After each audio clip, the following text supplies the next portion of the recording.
So one of the biggest crossover boxing events in history took place on the weekend of October 14th, in that being the Prime card, where we saw a double main event go down with Logan Paul taking on Dillon Danis and KSI having to go at the professional boxer Tommy Fury. Now, while the rest of the card was also stacked, in this video we're just going to go over the aforementioned double main event, as plenty of things took place between those two fights and the aftermath with them. So first, we saw the highly anticipated grudge match between Logan Paul and Dillon Danis, and this one unfortunately didn't live up to the expectation that many viewers were hoping to see. Dillon, for the most part, just stood back and barely threw any punches, as he presumably just wanted to go the distance so that he could claim that he didn't get knocked out. In that, Dillon went on to troll Logan a little bit in the match, to the dismay of many people in the audience, as audible boos filled the arena. Dillon would also try to pull some MMA stunts on Logan throughout the fight, and in the final moments would attempt to get a last grab on Logan, but just ended up embarrassing himself, as all of the security got in the ring to prevent any more mishaps. As Logan posed in a victorious manner, it was then announced that he had won by disqualification, and that was the end of that battle on the night. As Dillon walked back, all beat up, leaving a disappointed crowd behind him, the same angry sentiments from the viewing audience would be seen on social media, as everybody was now just roasting Dillon. And of course, with Logan being one of them, he made a couple of posts clowning on Dillon and then sharing his disappointment in him, saying that honestly there was nothing to be proud about, that Dillon sucked for being a cunt, and that he was going to go back to living his life, but that it did feel good to beat his ass for 6 rounds and let him embarrass himself in front of everyone, and then of course ending it off and promoting his beverage company Prime. Logan then went on to say that he thinks that Dillon perfectly embodies the problem with society: all shit talk behind a screen, no action, that he's just a peasant running his mouth, contributing nothing to this world but negativity, and that he was so happy that he got to expose that clown. Dillon would see this and then respond to it saying, "What did you prove? You didn't even tickle me. You backed out of an MMA fight against me. Everyone knew I'm not a boxer, but unlike others, I took on the challenge even with everything in your favor. Weight, steroids, rounds, rules, judges, referees, the list goes on. I won the war." Dillon continued to make more posts throughout the following days, still trash talking Logan, his security, Nina, and even sending somewhat of a fight offer to his brother Jake. So, you know, just Dillon Danis being Dillon Danis. He then went on to respond to a clip of the fight that showed Logan's security just about entering the ring during the beginning of the 6th round, and to that, Dillon would say that along with that, there were multiple offenses throughout the fight, and that he would be submitting an appeal to the commission that day. Now with that, while a lot of Dillon's supporters turned on him because of the disappointment that he brought on fight night, one man did stay loyal to the menace that is Dillon, and that was his best friend Conor McGregor. Conor, when the fight ended, put out a voice note just having a laugh at the whole situation. I was not entertained!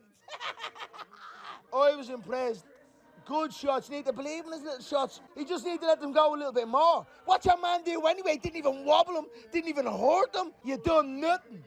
You done nothing, lads. Yeah, yep, the crew. Conor then put out a post shouting out Dillon, and Dillon did the same back with his own appreciation post of Conor, and Conor did the same back again. And you know, while we're on the topic of Conor, Dillon has also expressed one of his end goals being getting into the UFC as a fighter, and with that he put out a post saying that the company was next on his line of sight, and that he was more than ready to fight. Along with all of that now, Dillon had also got on the Piers Morgan Uncensored show, where he revealed to us once again that he was still beaten up, but still very much looking to enter the UFC. After this, I'm going to the UFC. I want to go to the UFC. I think the UFC now will see my potential in selling fights and everything like that. So yeah, that's the bit I get. I think you're a smart marketing guy. In that interview, he was also confronted as to a bet that he had with Logan, where he said that if he lost to him, he was going to give him his purse, and Piers comically brought out this large check, ready for it to go to Logan. Dillon, of course, reiterated that he was still sending in the appeal, and should show that he was clearly not going to give Logan anything from that night. Until he said that if Logan kept this end of the deal and signed a contract to have an MMA fight with him, that he would then give Paul his purse. Logan then came out with a new Impulsive episode where he talked about the fight, and then said that he wasn't interested in taking up an MMA fight with Dillon. Do you take an MMA fight with him? No, you know why? I said I would if he gave me his whole purse, which is not gonna happen, obviously. He's giving that to Nina. Bro, he doesn't deserve the platform. We saw the kind of person he is. I walked into the arena to booze. I left to cheers.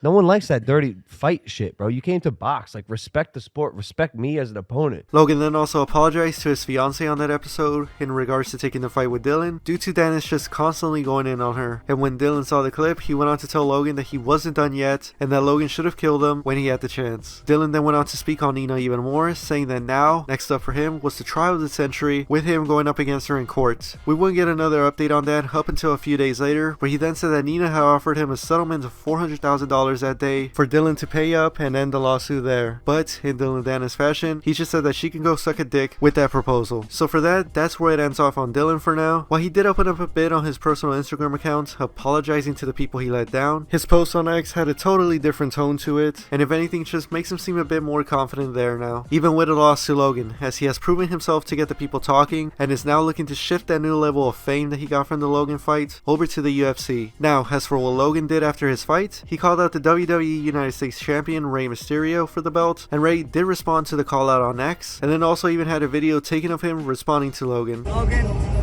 just like I mentioned on X, you know where to find me every Friday night on SmackDown. But let me tell you this, I ain't Dillon Danis.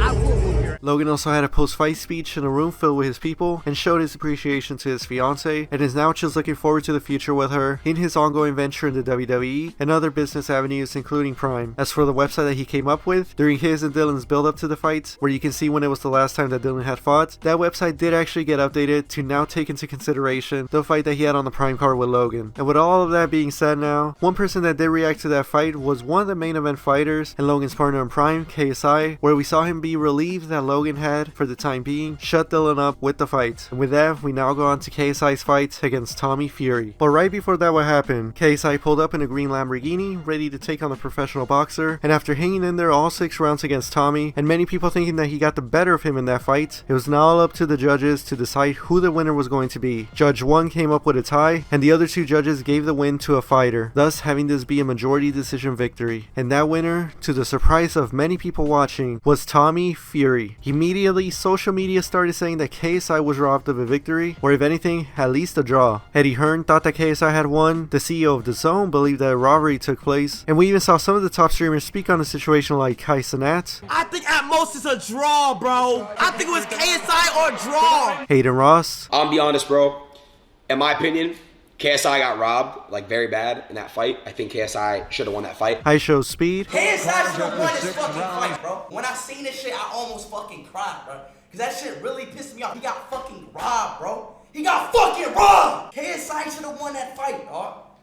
Literally, bro. And even one of the people that KSI currently has differences with, Wade Plem. I don't think KSI lost this fight. I don't know if that means he won it or if I think it's a draw. It feels like a draw to me. Shoot, if anything, looking at this post by Jake here, before the decision was announced, it seemed like that even he thought that KSI had won the fight. So with the decision now officially being announced, KSI and Tommy Fury went back and forth in the ring, and KSI said that with the decision coming out like this, he believed that he had won, and that he was potentially looking to do a rematch after doing an appeal of the decision that was made. KSI is just still in disbelief. We'll give another interview on the stage in which he got pretty emotional in. Then you will get the rematch and you'll win the rematch. Do you want that rematch? I hate losing, man. As KSI then went backstage, visibly heated from the decision, his number one enemy Jake Paul was just having a laugh the entire time as he put out a bunch of posts talking bad about KSI and Tommy. And as Logan said here on Impulsive, Jake was just firing off posts, and I guess I'll just put him on the screen as Logan's explaining here. I forget how much Jake doesn't like JJ. I really forgot. He really took that opportunity to dog him. Jake also even posted a TikTok that mocked KSI's post-fight interview on the stage. You will get the rematch and you'll win the rematch. Do you want that rematch? You know what?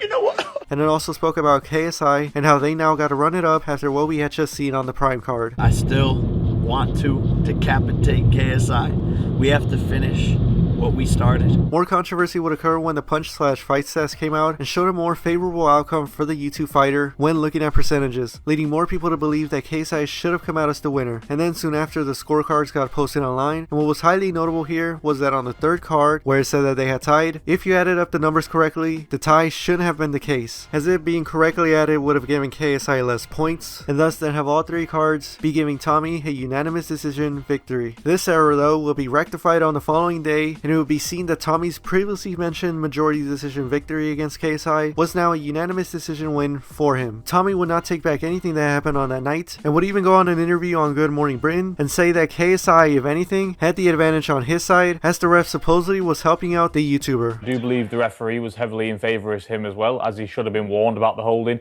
He should have been made to stand and fight and not run around the ring all night and hug. That was a horrible fight to be a part of. He didn't want to fight. He didn't want to stand there and give the fans a good fight. he just wanted to make it awkward and look horrible and run around the ring for 6 rounds, and it's very irritating for someone like me who wanted to get in there and have a proper fight. KSI, after the loss, had not really said much on social media, besides putting out a post onto his X account saying, "I appreciate all the kind messages from everyone. In the ring and watching it back, I feel like I should have won. Either way, I feel like I accomplished what I wanted to in the end. This little untalented nerd was able to go toe-to-toe with a professional boxer. Used me as the living proof that hard work and self-belief can get you anywhere in this life." So after that, he pretty much went silent on social media and hasn't done much or said anything since then. But we did get some information from Logan that if anything, KSI at least was in a good headspace after the fight. I told him in the locker room, it's like, you didn't really lose, you didn't get knocked out, it was really close, you showed everyone what hard work can accomplish. And I went in the locker room to check on him. He was fine. He was fully fine. He